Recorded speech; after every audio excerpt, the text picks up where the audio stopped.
తెలుగు రాష్ట్రాల్లో టమాటా ధర చుక్కలను తాకుతోంది. రోజురోజుకు పెరిగిపోతూనే ఉంది.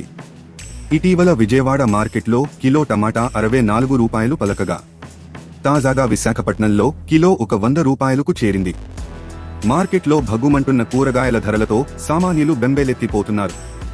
దాదాపుగా అన్ని కూరలలోనూ టమాటాలను వాడుతుంటారని, పెరిగిన ధరల కారణంగా టమాటాలను కొనే పరిస్థితి లేదని వాపోతున్నారు.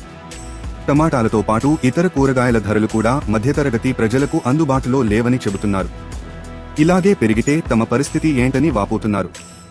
గత ప్రభుత్వం కూరగాయల ధరల నియంత్రణకు ఎలాంటి చర్యలు తీసుకోలేదని, కొత్త ప్రభుత్వమైనా స్పందించి కూరగాయల ధరలు సామాన్యులకు అందుబాటులో ఉండేలా చూడాలని ప్రజలు కోరుతున్నారు. తెలుగు రాష్ట్రాల్లో టమాటా ధర చుక్కలను తాకుతోంది. రోజురోజుకు పెరిగిపోతూనే ఉంది. ఇటీవల విజయవాడ మార్కెట్లో కిలో టమాటా 64 రూపాయలు పలకగా, తాజాగా విశాఖపట్నంలో కిలో 100 రూపాయలకు చేరింది. మార్కెట్లో భగ్గుమంటున్న కూరగాయల ధరలతో సామాన్యులు బెంబేలెత్తిపోతున్నారు. దాదాపుగా అన్ని కూరలలోనూ టమాటాలను వాడుతుంటారని, పెరిగిన ధరల కారణంగా టమాటాలను కొనే పరిస్థితి లేదని వాపోతున్నారు.